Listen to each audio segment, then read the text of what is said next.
O programa a seguir é uma produção independente. Todo o conteúdo é de responsabilidade de seus idealizadores.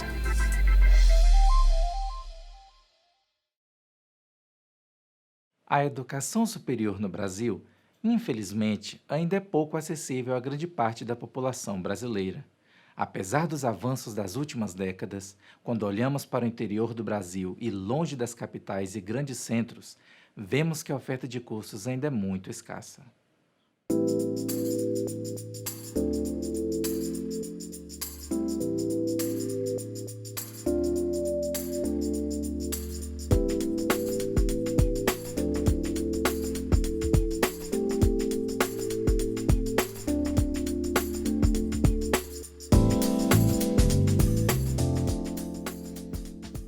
Olá, sejam muito bem-vindos. Estamos iniciando mais um episódio do Educação em Tela, uma produção do Programa de Pós-Graduação em Educação da Universidade Estadual do Sudoeste da Bahia, o PPGED-UESB. No nosso episódio de hoje, vamos falar sobre a interiorização da educação superior no Brasil e, em especial, como ela ocorreu no estado da Bahia. O ensino superior no Brasil começa tardiamente. Diferente de outros países da América Espanhola, por exemplo, no Brasil, o nosso ensino superior só vai ter início no século XIX, especificamente em 1808, quando nós temos a chegada da família real portuguesa às nossas terras. Este é um momento marcante para a história e início da educação superior em nosso país. Neste momento, é criada na Bahia a primeira faculdade, ou chamada naquele momento de escola, de cirurgia e anatomia. Esta que vem a ser hoje a Faculdade de Medicina da Universidade Federal da Bahia. Antes disso, por razões de colonização, houve impedimento para que nesse país fosse ofertado o ensino superior. Para a gente conhecer, por exemplo, o Colégio Jesuíta, hoje localizado em Salvador, já teria condições de fazer a oferta de ensino superior desde o século XVI neste país. Mas Portugal sempre negava esta oferta. Embora nós tenhamos na nossa história este registro, a Bahia vai ser um dos estados brasileiros que demorará mais tempo para também ofertar o ensino superior em outras regiões. Então, o processo de interiorização do ensino superior em nosso estado, ele também é tardio.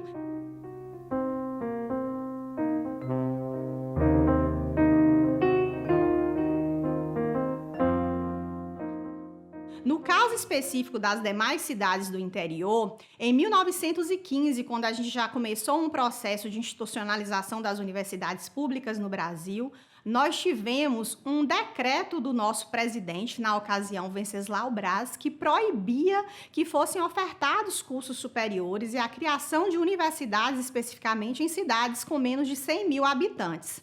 Quando nós pensamos um estado como o nosso, de 417 municípios atualmente, que mais de 90% deles tem abaixo de 50 mil habitantes, a gente vai entender alguns elementos históricos que vão constituindo esses impedimentos da oferta do ensino superior no interior do estado. Então, essa oferta pública, especialmente, não se interioriza durante muitos períodos no Brasil, ficando, portanto, as pessoas que residem em outras localidades do estado sem condições de ter esse acesso. Primeiro, também pelo quantitativo pequeno de cursos que eram oferecidos até este momento, e também porque era preciso ter condições financeiras dessas famílias para que pudessem enviar seus filhos para a capital do estado para que pudessem fazer os seus cursos superiores a partir de 1808 e antes disso, mais restrito ainda, porque era uma pequena elite que podia enviá-los a Portugal ou à França para que pudessem fazer suas graduações. Então, neste processo histórico, a gente vai fazendo algumas leituras de impedimentos que fizeram com que boa parte da nossa juventude, boa parte dos baianos e baianas não tivessem acesso a esse curso superior. Um outro elemento bastante interessante de nós observarmos nesse sentido é o impedimento de pessoas negras ao curso superior. Primeiro, pelo não acesso à escolarização básica e segundo, porque havia, como no caso do Colégio Jesuíta, impedimento para que pessoas mulatas pudessem fazer os seus cursos. Então, eram impedimentos explícitos. Do mesmo modo, para as mulheres, né? A primeira mulher a fazer um curso superior no Brasil faz na Universidade Federal da Bahia, que é a Rita Lobato, em 1887, praticamente na virada do século XX. Neste sentido, destaca-se o papel destas universidades, que também vão ter iniciativas muito importantes, que é a própria história da Universidade do Estado da Bahia, a primeira do país a instituir as ações afirmativas por meio de cotas raciais para acesso ao ensino superior de graduação e também da pós-graduação. Por esses e outros motivos, portanto, hoje nós temos muitos jovens e também pessoas adultas da classe trabalhadora dos diferentes espaços deste estado nos cursos superiores de graduação. Vamos lembrar, instituições universitárias, como instituições de formação em nível superior, como instituições de pesquisa, o Brasil tem desde o século XIX, né? Desde a chegada de Dom João VI ao Brasil, em 1808, isso já foi acompanhado de criação de instituições desse tipo, né? Com Dom João VI em Salvador foi criada a Escola de Cirurgia da Bahia, que seria um dos embriões da futura Universidade Federal da Bahia. A ideia de uma formação universitária mais ampla, ela vem já depois do período de democratização, né, após a Segunda Guerra Mundial, que a gente tem as universidades atendendo um público diferente, um público mais amplo, um público mais jovem, de uma classe média urbana, né? Isso vai ser a tônica ali dos anos 50, dos anos 60. Nesse período também a gente tem um movimento que não ocorre na Bahia, mas ocorre em vários estados, de criação de algumas unidades, né, de pesquisa que mais tarde se transformarão em universidades. Essas instituições depois foram transformadas em universidades e começa um processo aí de interiorização das universidades públicas no Brasil, mas que é mais forte em estados como Minas Gerais, como Rio Grande do Sul, que foi criando uma rede, né, de instituições universitárias pelo interior. Na Bahia isso não ocorreu, a Bahia continuou com uma única universidade federal, a Universidade Federal da Bahia, tradicional, criada em 46, e aos poucos foi sendo criada uma rede pelo interior de instituições de ensino superior, mas que não tinham o perfil do que a gente chamaria de universidade. Eram instituições voltadas principalmente para a formação de professores que fossem atuar no que hoje a gente chama de educação básica. Essa transformação de instituições de ensino superior voltadas para a formação de professores, para a instituição com perfil de universidade, isso só vai ser delineado aqui na Bahia a partir da Constituição de 88, né? A Constituição pós-ditadura, a Constituição que tratou a educação como um dos direitos sociais essenciais do cidadão e da cidadã brasileira. Paulo Freire tinha uma frase fantástica, ele dizia, olha, a educação não muda o mundo, a educação muda as pessoas. Mas a mudança de pessoas, ela gera, a médio prazo, efeitos fortíssimos, né? Uma pessoa, algo que é muito frequente, que tem sido verificado nas universidades do interior, é a primeira pessoa da família que entra numa universidade.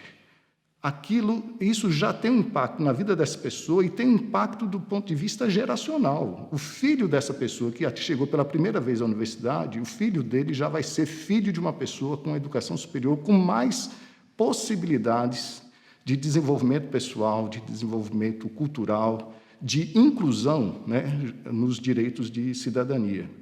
A universidade ela tem um impacto também do ponto de vista regional, do ponto de vista das estruturas, né, econômicas, culturais e políticas muito forte. Por exemplo, quem faz pesquisa sobre o café em Vitória da Conquista é a universidade, né? A universidade que está em Vitória da Conquista. Quem faz pesquisa sobre laticínios em Itapetinga é a universidade que está em Itapetinga. Quem faz pesquisa sobre gestão hospitalar em Jequié é a universidade pública que está lá.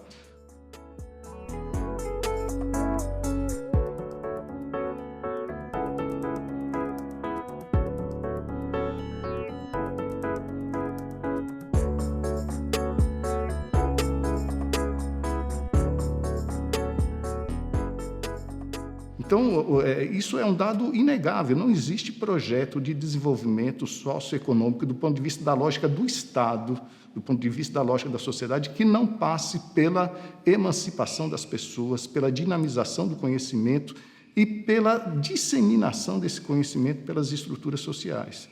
Então, nesse sentido, a história da interiorização do ensino superior da Bahia é uma história assim, de muitas etapas, de muitos saltos, de muitas transformações, mas é uma história extremamente rica, porque ela carrega um pouco a marca de uma bandeira social, que era a bandeira da educação como direito do cidadão e obrigação do Estado. Isso foi minimamente conquistado.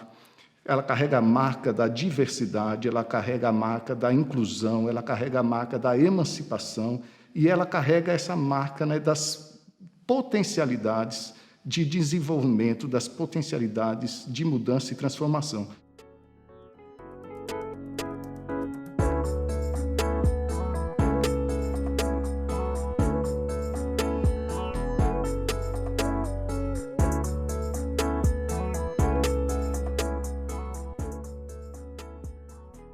É importante entender também que a oferta no Brasil não passa somente pela existência de vagas. É preciso garantir a permanência dos estudantes em seus cursos, já que a realidade brasileira é muito diversa e, para muitos, pouco favorável. O acesso à universidade é percebido pelos jovens rurais como um sonho muito distante, como foi para mim. Eu, quando terminei o ensino médio, não tinha perspectiva nenhuma de me inserir em uma universidade, porque para mim era uma coisa muito distante, muito difícil de ter esse acesso. Talvez eu não conseguiria me manter, permanecer.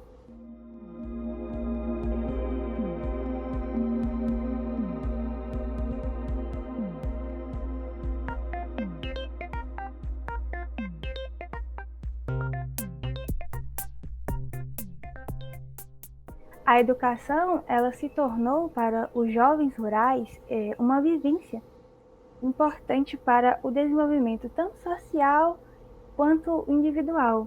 E o acesso de jovens do meio rural à universidade pública é ainda um fenômeno muito recente, por questões culturais, econômicas, sociais e também políticas.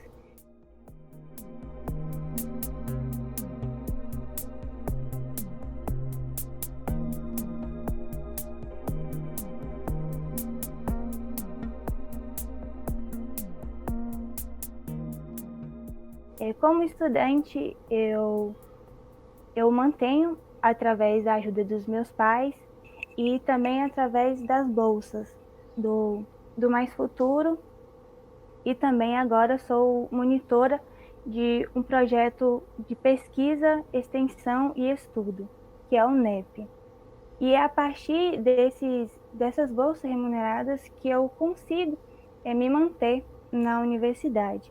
Eu vivo dizendo para meus amigos, se não fossem as políticas de permanência, de fato, eu não conseguiria me manter na universidade, porque é um critério preponderante para a nossa permanência. Além do acesso, é o que mantém, o que possibilita a nossa permanência na universidade.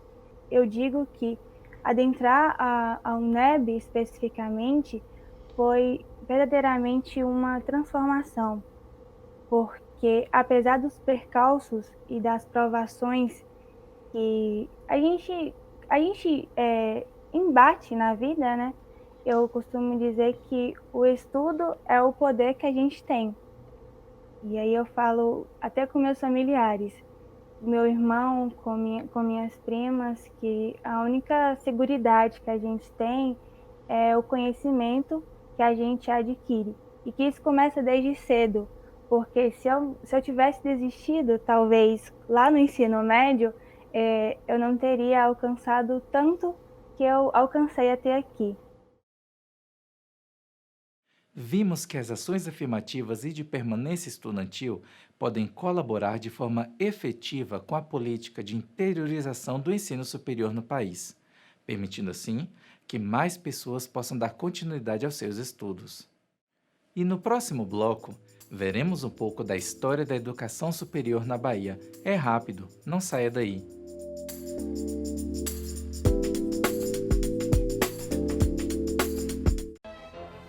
Cada vez mais a ciência tem mostrado a sua importância. Mais do que isso, vemos nos nossos dias o quanto ela é essencial. E para além do conhecimento, as universidades públicas são grandes produtoras de ciência. E nós vamos juntos, no Universiência, conferir a produção científica das universidades públicas nordestinas. Estou aguardando você!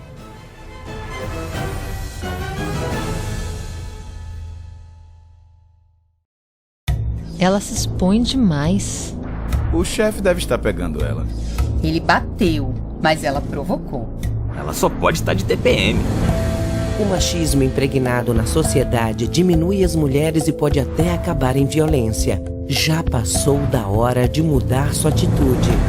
O machismo é cultural, a mudança também. Liberte-se. Respeita as minas. Governo do Estado. Bahia, aqui é trabalho. O uso de máscara é a maior prova de cuidado, pois ela pode reduzir consideravelmente o risco de contágio do novo coronavírus.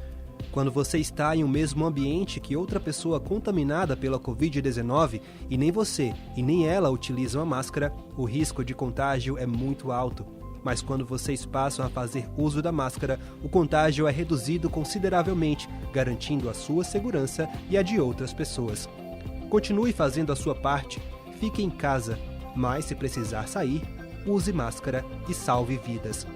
Uma campanha do Sistema WESB de Rádio e Televisão Educativas. Informação, formação e conhecimento.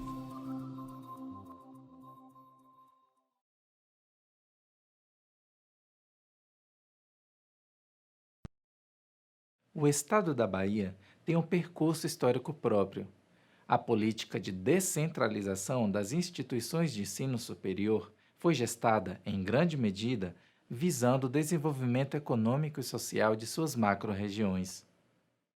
Pensar a história da educação superior no estado da Bahia é pensar, por exemplo, desde a história da constituição da Faculdade de Medicina de Salvador, da Escola de Agronomia de Cruz das Almas, da PUC mesmo de Salvador, da Católica e outras instituições. Mas pensar e falar acerca da expansão e interiorização da educação superior no Estado requer um olhar sobre a política que o Estado e que o governo federal têm implementado para que esta população tenha acesso à educação superior.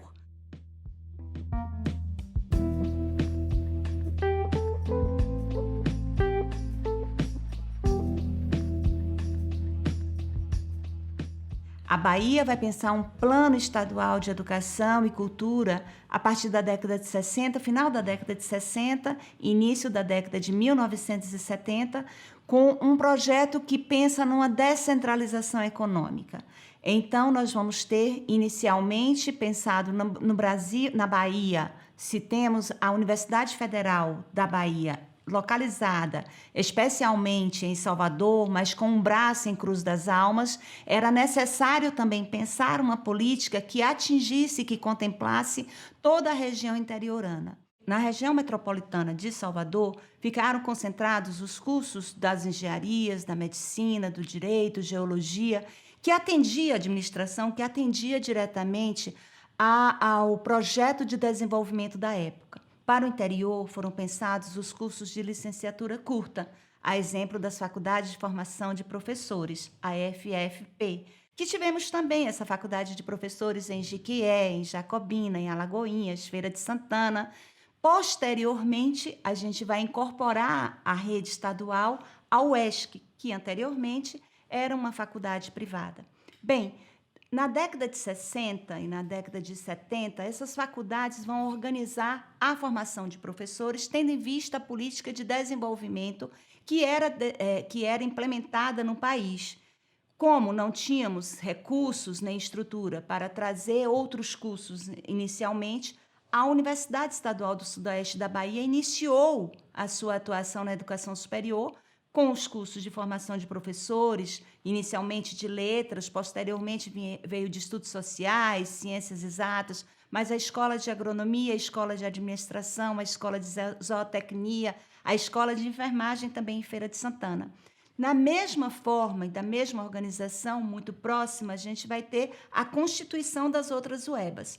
Hoje, o Estado da Bahia é responsável pela manutenção, pelo financiamento e acompanhamento de 4 universidades estaduais, a UESC, a UESB, a UFES e a UNEB. Hoje temos aproximadamente no Estado da Bahia 500 mil alunos matriculados na graduação, quando tínhamos na década de 60 aproximadamente 3.500 alunos. Então é um incremento, mas ainda configuramos como um dos estados brasileiros com o menor índice de acesso e diplomação na educação superior, que faz com que cada vez mais busquemos políticas de investimento, tanto na graduação quanto na pós-graduação. Se a graduação tem um incremento especial a partir da década de 70 e com um crescimento acelerado a partir da década de 1990, a pós-graduação vai ter este incremento, vai ser esta participação, especialmente a partir da década dos anos 2000 e principalmente a partir de 2010. Então, nós vamos ter aí uma expansão dos cursos, né, da modalidade da pós-graduação estrito sensu, tanto no mestrado quanto no doutorado.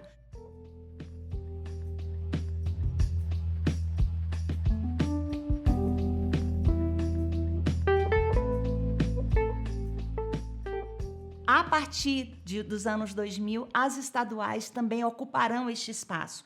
Participação que não temos, por exemplo, ainda da rede privada, né? A rede privada tem situado seu investimento, a sua formação na graduação, e a rede pública, federal e estadual, não só na graduação, como também na pós-graduação estrito sensu.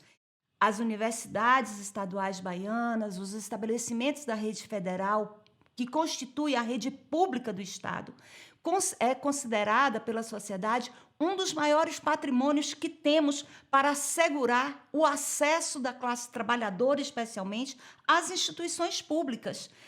Pensar no acesso é importante, mas pensar na permanência e diplomação é fundamental. A cada 10 alunos matriculados que temos neste Estado, aproximadamente 8 estão na rede particular. 2 estão na rede pública.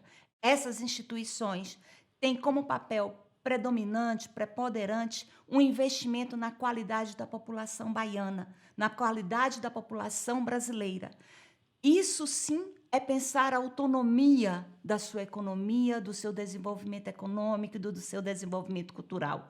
Somente com investimento público nas instituições públicas garantiremos o desenvolvimento regional que este Estado merece e tem feito a sua história.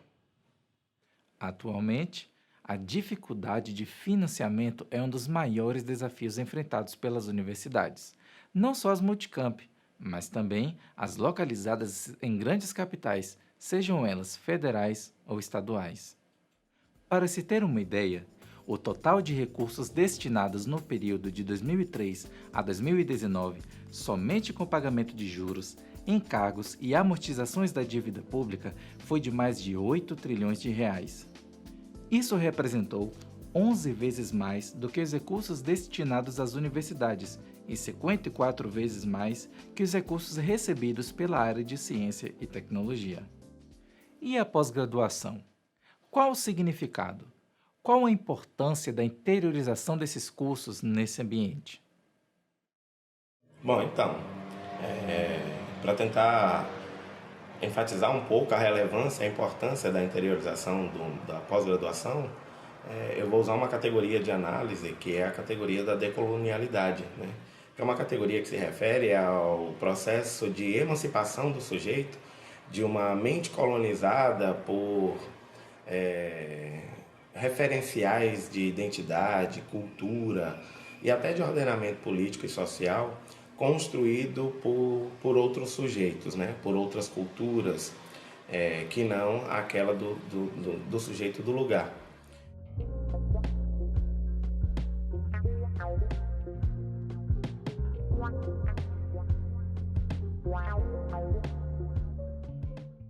nesse sentido, eu estou querendo dizer que um curso de pós-graduação interiorizada, ele tem uma relevância que está para além do acesso ao diploma de educação superior, o diploma de pós-graduação, né? O título de mestre ou o título de doutor, e alcança um efeito no processo de construção da autonomia acadêmica, né? Da autonomia científica, né? Da autonomia na produção de saberes e valorização de saberes. O que, a meu ver, tem grande impacto é que você oportuniza, você promove, você provoca a produção de uma ciência com uma identidade local. E com esse local, né, no sentido geopolítico e no sentido histórico, como referência de análise do mundo, referência de percepção da verdade global, universal. Então, muito para além de você oportunizar que sujeitos que são negados o acesso a essa formação no nível de pós-graduação por conta do distanciamento geográfico, oportuniza-se também a produção de uma ciência com essa identidade geopolítica, com essa identidade histórico-social. Então, quando você tem um curso de mestrado, de doutorado no interior, é oportunizado ao interior que pense o mundo a partir da realidade do interior, né? E que pense também essa relação do interior com o mundo, né? Eu percebo que, para além do acesso ao título de mestre e doutor, ao diploma de formação em nível de educação superior, a grande contribuição é a produção de uma ciência descolonizada, de uma ciência da decolonialidade, de uma ciência dialética, de uma ciência material, onde o sujeito, o corpo, a mente, a realidade do interior é a referência de análise para o universal. Para quem quiser conhecer um pouco mais sobre o tema, aprofundar os estudos sobre interiorização da educação superior no Brasil, visite o site do Programa de Pós-Graduação em Educação da UESB, www.uesb.br/ppg/ppged. Aqui vamos encerrando mais um episódio do Educação em Tela. Espero que este programa tenha sido de interesse e relevância para vocês. Eu fico por aqui e até o nosso próximo episódio.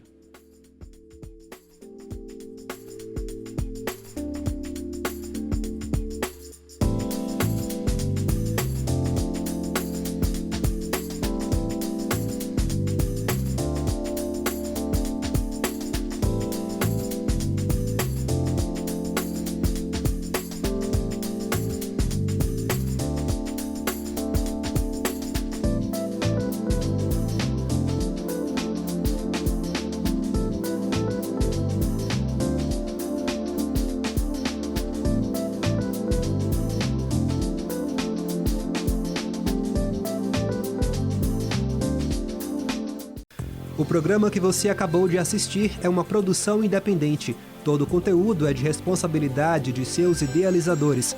A partir de agora, voltamos com a nossa programação normal.